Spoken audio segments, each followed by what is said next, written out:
Hello everyone, আজকে একটা নতুন ভিডিও নিয়ে হাজির এবং আজকের ভিডিওর বিষয় হচ্ছে ওআইটিসি স্পিকিং পার্ট 4। আমরা অনেকেই আসলে রিসেন্টলি বিভিন্নভাবে রিকোয়েস্ট করতেছেন যে ভাই ওআইটিসি স্পিকিং পার্ট 4 রিসেন্ট যে পিকচারগুলো আসছে সেগুলো নিয়ে আসলে একটু আলোচনা করা এবং সেইগুলোর উপর ভিত্তি করে কিছু আইডিয়া এবং টিপস দেওয়া।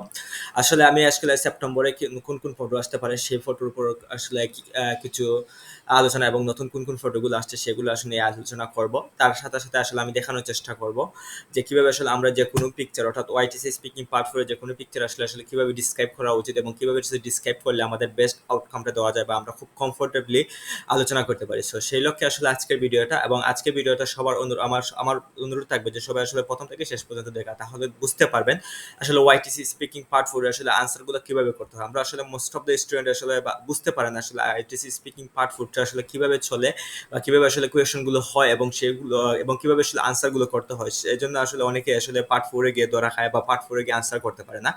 সো সেই লক্ষ্যে আসলে আজকের ভিডিওটা, তো ভিডিওটা আর দেরি না করে শুরু করি। সো এটা হইতেছে রিসেন্টলি একটা ফটো আসছে যে রিসেন্টলি পার্ট 4 এ এই ফটোটা আসতেছে এবং এই ফটোটা আসলে অনেকে ক্রিটিক্যাল বা অনেকে আসলে আনসার দিতে পারতেছে না। সো সেই ভিডিও এই ফটোটা আসলে দেখে প্রথমে আসলে আমাদের মাথায় কি আসছে সেই জিনিসটা আসলে বুঝা উচিত। যে এই ফটোটা দেখে আসলে আমরা প্রথমে বুঝতে পারতেছি যে একটা মিউজিয়ামের ফটো এবং মিউজিয়াম অথবা আর্ট গ্যালারি দুইটা থেকে একটা হতে হবে। সো আমাদের আসলে যে জিনিসটা সেই জিনিসটাই চুজ করবো বা সেই ওয়ার্ডটা ইউজ করবো যে ওয়ার্ডটা আসলে সম্পর্কে আমাদের ধারণা আছে বা যে ওয়ার্ডটা নিয়ে কোয়েশন করলে আমরা কোনো ধরনের আনসার দিতে পারবো। সো মিউজিয়াম সম্পর্কে আমাদের একটা ধারণা আছে যে হিস্টোরিক্যাল থিংস বা কিছু আর্ট ক্রাফটস থাকে, এগুলো আসলে আমরা শো করা হয় বা পুরনো হিস্টোরিক্যাল বা যে পুরাতন জিনিসগুলো আসলে এখানে রাখা হয় বা কোনো একটা ব্যক্তির যে বিভিন্ন ধরনের ঐতিহাসিক জিনিসগুলো আসলে আমরা সংরক্ষণ করি, সেই জিনিসটা আসলে মিউজিয়াম হিসেবে। বাট আর্ট গ্যালারিটা আসলে আমাদের এলাকায় বা আমাদের আসলে সিলেট শহর বা বাংলাদেশে এই জিনিসটা আসলে খুব তেমন পরিচিত না। তো সেক্ষেত্রে আসলে আমার রিকমেন্ড থাকবে যে আমরা একটা মিউজিয়াম বলা। প্রত্যেকটা কোয়েশনের ক্ষেত্রে সেম ক্যাটাগরি হবে, অর্থাৎ তুমি যে জিনিসটা চুজ করতেছো সেই জিনিসটা আসলে তোমার প্রিভিয়াস নলেজ কতটুকু আছে এবং এই জিনিসটা নিয়ে কথা বলতেছো যে এই জিনিসটা আসলে তোমার মানে এই জিনিসটা সম্পর্কে তুমি জানো কি না। এটা একটা ভালো আইডিয়া, কারণ হচ্ছে আমরা অনেকে দেখা যায় যে বিভিন্ন ধরনের ওয়ার্ড ইউজ করি, বাট সেই ওয়ার্ডটা কিন্তু আবার কাউন্টারলি জিজ্ঞেস করবে। কাউন্টার মানে কাউন্টার কোয়েশন কিন্তু তারা আসলে কোনো প্রিমেডিটেড বা তারা আসলে কোনো স্ক্রিপ্টেড থাকে না যে তোমাকে এই কোয়েশনটা করবেই ওরা। সো ওরা হয়তো তোমার কোয়েশন তোমার আনসারের উপর ভিত্তি করে কিন্তু তোমাকে কোয়েশন করবে, তুমি যে আনসারটা দিবা সের উপর ভিত্তি করে কিন্তু তোমার কোয়েশনটা হইতেছে। জিনিসটা আসলে বোঝা উচিত যে আমরা আসলে অনেক মনে করি যে স্ক্রিপ্টেড জিনিসটা না, তুমি যে কথাটা বলতেছো বা তুমি যেরকম আনসারগুলো দিতেছো সেই আনসারের উপর ভিত্তি করে কিন্তু তোমাকে কোয়েশনটা করতেছে বা তুমি সেই আনসারের উপর ভিত্তি করে তুমি কিন্তু কোয়েশনগুলো আনসার দিবা। তো সেক্ষেত্রে তোমার আইডিয়া বা তোমার সর্বোচ্চ চেষ্টা থাকবে যে তুমি strict with your own comfort zone, তোমার কমফোর্ট জোনের ভিতরে থাকবা যে তুমি এমন কোনো কথা বলবা না বা এমন কোনো ওয়ার্ড ইউজ করবে না যেটার কারণে আসলে তুমি হয়তো বা পরবর্তীতে যে কোয়েশনটা করবে সেই কোয়েশনটা আনসার দিতে গিয়ে কোনো বাধার সম্মুখীন হও। সো এক্ষেত্রে আসলে আমার যে আমি যে টেমপ্লেটটা ইউজ করছি, টেমপ্লেটের আসলে অনেকেই আসলে সৎ ব্যবহারটা চিনতেছে না।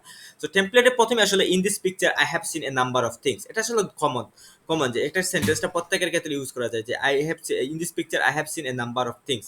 তারপর যে ফার্স্ট অফ অল বলে, ফার্স্ট অফ অল বলার পর কি যে এখানে লেস ইম্পর্টেন্ট কোন জিনিসটা আছে যে ফার্স্ট অফ অল বলে, এখানে লেস ইম্পর্টেন্ট জিনিসটা আসলে আমরা শো করার চেষ্টা করবো যে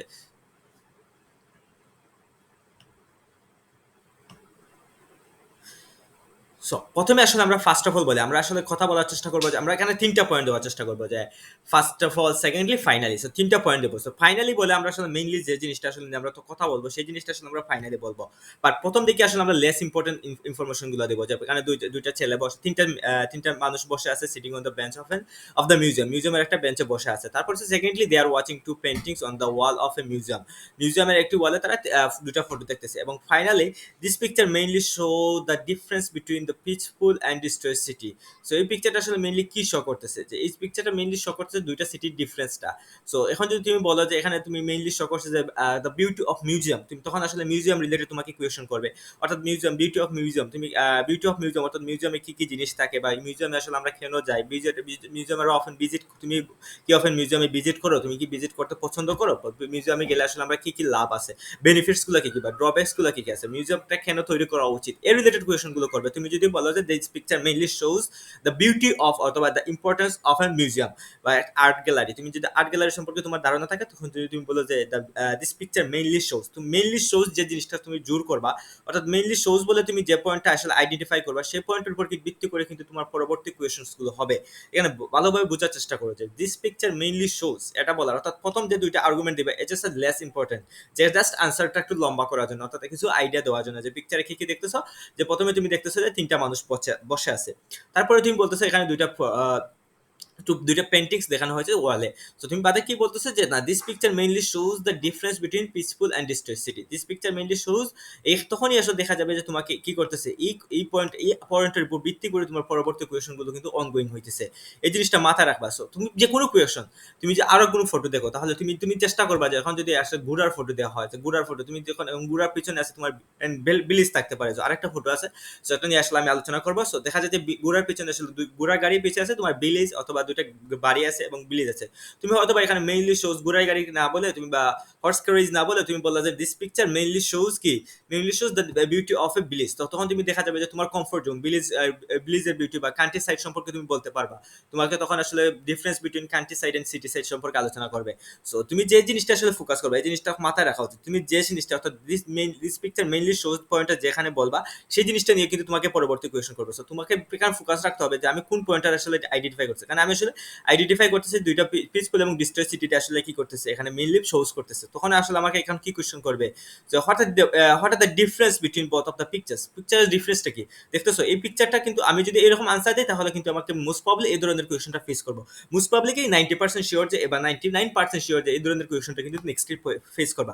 ওটা তুমি মেইনলি শোজ যে জিনিসটা বলবা, দেন হচ্ছে গিয়ে তোমার এই পরবর্তী কোয়েশনটা কিন্তু এরকম করবে। So what are the difference between both of the picture, কি পিকচারগুলোর মধ্যে কি কি ডিফারেন্স আছে?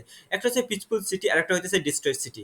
তো একটা এনভায়রনমেন্টটা খুবই, অ্যাটমসফিয়ারটা খুবই সুন্দর, বাট একটা অ্যাটমসফিয়ারটা আসলে কি, যে ব্ল্যাক স্মোক বা তুমি কালো ধোঁয়া বা আচ্ছন্ন হয়ে গেছে, যে যুদ্ধ বিধ্বস্ত একটা দেশ।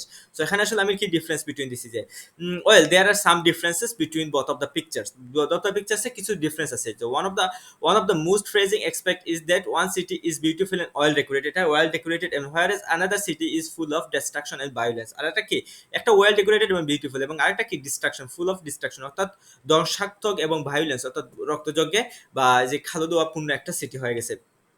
তারপরে কি হয়েছে, another point is that the atmosphere of the first picture is peaceful and sunny, এটা একটা শান্তিপূর্ণ এবং sunny weather, but on the other hand the city is surrounded by full of black smoke, কালো ধুয়ে আচ্ছন্ন। একটা ফটো আসলে কালো ধুয়ে আচ্ছন্ন, এবং আরেকটা ফটো কি, যে দেখা যাইতেছে যে পিসফুল মানে শান্তিপূর্ণ এবং সানি ওয়েদার।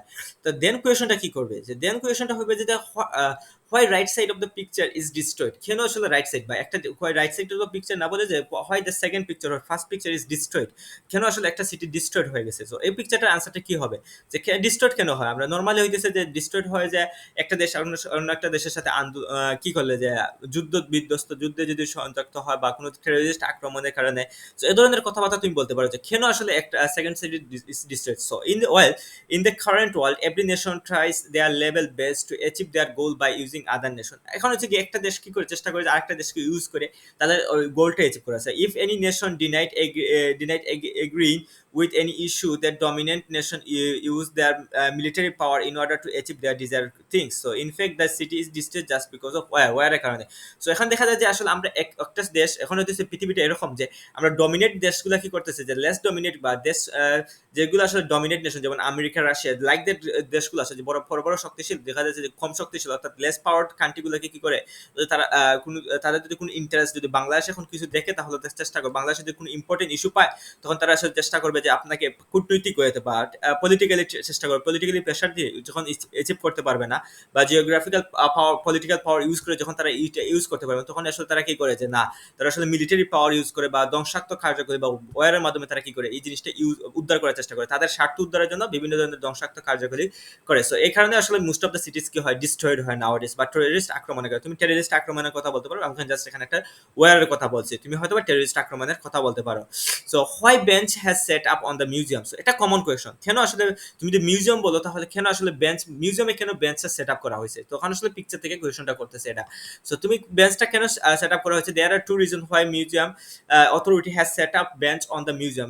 মিউজিয়ামে কেন করা হয়েছে, the first of all people often become tired in the museum and therefore they feel boring to visit it। So অনেকের সময় দেখা যায় যে আমরাই দেখুন, আমাদের পার্সোনাল কথাই বলেন, যখন আমরা অনেক সময় দেখা যায় মিউজিয়ামে হাঁটাহাঁটি করার পর অনেক সময় টায়ার্ড হয়ে যায়, তখন আসলে আমরা যদি ফিল বোরিং করি, যদি কোনো জায়গায় বসে পিকচার দেখা যায়, তখন দেখার সুযোগ পাই তখন আসলে আমরা আরো কিছুক্ষণ বসার রেস্ট নিয়ে তারপর আবার পিকচার দেখি। তখন যদি কোনো ধরনের বসার ব্যবস্থা না থাকে তখন আসলে দেখা যায় যে আমরা টায়ার্ড হয়ে তাড়াতাড়ি বের হয়ে আসে। তাই আছে কি রেজাল্ট কি হইতেছে যে আমরা আসলে বা আমাদের ইতিহাস সম্পর্কে বা হিস্ট্রি যে আমাদের মিউজিয়ামের কিন্তু গুরুত্ব যে কারণে তৈরি করা হয়েছে যে জিনিসটা আসলে তাৎপর্যটা রাখতেছে না বা এর যে অরিজিনালি যে জিনিস কারণে আসলে এই জিনিসটা ক্রিয়েট করেছে সেই জিনিসটা আসলে ফার্স্ট পারপোজ হইতেছে না।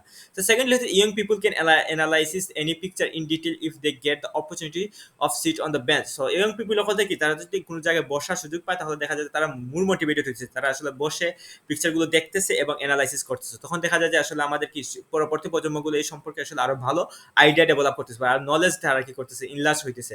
তারপর হচ্ছে যে why do you think that it is a museum, তুমি কেন মনে করলা যে এটি মিউজিয়াম, তুমি যদি মিউজিয়াম করো তখন হচ্ছে in the most of the museum you used to see this kind of picture and paintings। এই ধরনের আমরা মিউজিয়াম বা এই ধরনের পিকচারে কি এই মিউজিয়ামে আসলে আমরা এরকম কি দেখি পিকচার অথবা পেন্টিং দিয়ে। I think it is a museum just because of its atmosphere, এটার যে এটার পারিসাংবিক বা এটার এনভায়রনমেন্টের কারণে বা পরিবেশের কারণে বা এটার যে পারিপার্শ্বিকতা অবস্থা দেখেই আমি মনে করলাম যে এটা একটা museum. So in fact from my perspective it's a museum, এটা একটা মিউজিয়াম আমার পার্সপেক্টিভ থেকে। তারপরে হচ্ছে যে have you ever visited museum, তুমি কি কখনো মিউজিয়াম ভিজিট করছো? জাস্ট কমন কোয়েকশন গুলো এখন করতেছে যে জাস্ট জেনারেল কোয়েকশন, যখন দেখতেছে আর পাইতেছে না, তুমি যখন আসলে এরকম সিম্পল আনসার দিছো এবং তুমি যখন এরকম স্ট্রিক্ট, তুমি যখন অন্য কোনো ওয়ার্ড ইউজ করো যে টেররিস্ট আক্রমণের কারণে একটা দেশ ডিস্ট্রয়েড হয়েছে just because of terrorist attack, তো তখন দেখা যাবে টেররিস্ট অ্যাটাক সম্পর্কে আলোচনা করতেছে কি এখন কি টেররিস্ট অ্যাটাকটা কি বার্নিং ইস্যু, তো তোমার দেশে কি কখনো টেররিস্ট অ্যাটাক হয়েছে? সো এই ধরনের কোয়েশন গুলো করছে যে কোয়েশন গুলো আসলে আমাদের আইডিয়া কম বা আমাদের আসলে নলেজ নেই, তখন দেখা যায় যে আমরা আসলে অনেকেই আনসার করতে পারি না। সো আমরা সবসময় চেষ্টা করবা যে যখন আনসার দিবা আনসার দেওয়ার সময় নিজেকে আসলে অত বড় প্রমাণ করতে গিয়ে যদি নিজের বাসটাই মেরে যাও তখন কিন্তু বড় অসুবিধা। তো আমরা অনেক সময় দেখা যায় না হাই ভোকাবুলারি ওয়ার্ড ইউজ করি বা অনেক ভোকাবুলারি ইউজ করে ফেলি বা অনেক ওয়ার্ড ইউজ করি যেগুলো আসলে আমরা কোনো আইডিয়া নাই, বা অনেক সময় দেখা যায় এই ভোকাবুলারি থেকে আসলে পরবর্তীতে কোয়েশ্চন করতে হবে, এই ওয়ার্ডগুলো থেকে পরবর্তী কোয়েশ্চন করছে সেগুলো আসলে আমরা ভালোভাবে আনসার দিতে পারতেছি না। So have you ever visited museum? So তুমি বলা যে recently I visited my local museum and I have watched a number of things I really impressed by watching a picture and that was all about our freedom war. তখন আসলে যে তুমি এখানে যে watching a picture তখনই আসলে তার মানে একটা কি কোয়েশ্চন জাগবে যে কি পিকচারটা can you share about the picture, তখনই আসলে ও কি করবে যে পরবর্তী কোয়েশ্চনটা কি এই কোয়েশ্চনটা কি এই আনসারটা থেকে কিন্তু পরবর্তী কোয়েশ্চনটা দেখতেছে লিড করতেছে। Yes well in this picture I seen a group of people are making plan for war and how can they defeat against party much more easily. So আমি পিকচারতে দেখছি যে আসলে তারা মেকিং প্ল্যান করে। সো একটা picture আসলে আমাদের 1971 এর একটা 1971 সালের পিকচার দেখছি এবং পিকচারে আসলে দেখা যাইতেছে তারা আসলে প্ল্যান করে ওয়ারের জন্য এবং how can actually they defeat against party much more easily, আসলে ইজিলি কি করতেছে এবং it is locally known as guerrilla আক্রমণ, যেটা আমরা গেরিলা আক্রমণ হয়। সো গেরিলা আক্রমণ একটা পিকচার আমি কি করছি যে রিসেন্টলি আমি মিউজিয়ামে গেছিলাম এবং মিউজিয়ামে গিয়ে দেখে আসছি। সো এইটা হচ্ছে এই হইতেছে তোমার এই কোয়েশন থেকে কিন্তু এই কোয়েশনটা আসতেছে বা এই আনসারটা থেকে তোমার কিন্তু পরবর্তী কোয়েশনটা আসতেছে। বাদ হচ্ছে পরের কোয়েশনটা হইতেছে is any country has face this kind of scenario like the right side of the picture. এই যে রাইট সাইডের পিকচারের মতো কি কোনো দেশ আসলে বর্তমানে কোনো ধরনের কি কোনো দেশ ধ্বংসাত্মক কার্যকলাপে বা এই ধরনের কোনো আসলে সিনারিও বা এরকম যে যুদ্ধ বিধ্বস্ত হইতেছে? Yes, in the current world many nation are facing this kind of destructive circumstance, এই ধরনের পারিপার্শ্বিকতা অনেকে ফেস করতেছে। ফর এক্সাম্পল ইউক্রেন অ্যান্ড বানান মনে হয় ভুল হয়েছে, sorry for that, and Russia war can be great example of this. তো দেখা যাইতেছে রাশিয়া এবং ইউক্রেন যুদ্ধ কিন্তু একটা বড় উদাহরণ হতে পারে এই ধরনের ডিস্ট্রাকটিভের জন্য বা এই ধরনের ডিস্ট্রাকশনের জন্য। সো এই হইতেছে আমি আজকের ভিডিওতে আসলে আমি দেখানোর চেষ্টা করছি বা বলার চেষ্টা করছি ইন ডিটেল গুলো। সো এখন আসলে এই ভিডিও কারো কাছে আসলে বোরিং লাগতে পারে বা কারো কাছে আসলে অনেক ইনফরমেটিভ লাগতে পারে। তারপর হচ্ছে যে কারো যদি পিডিএফ লাগে তাহলে আপনারা কি করতে পারেন যে এই যে আমার কমেন্ট বক্সে ইমেলটা দিয়ে দিবে, তাহলে আসলে আমি মাছ মোর ইজিলি দিতে পারবো। আমি হোয়াটসঅ্যাপে আসলে অনেক সময় দেওয়া যায় না বা বিজনেসের কারণে। সো আসলে তোমরা যদি কমেন্ট বক্সে আসলে তোমাদের মেলটা দিয়ে রাখো বা মেলটা দিয়ে দাও তাহলে আসলে আমি একসাথে সবার মেল কপি করে পেস্ট করে সবাইকে একসাথে এক মেইলে পাঠিয়ে সেন্ড করে দিতে পারবো। সো দ্যাটস ফর টুডে, ইনশাআল্লাহ will meet again with another new videos. Till then আল্লাহ হাফেজ।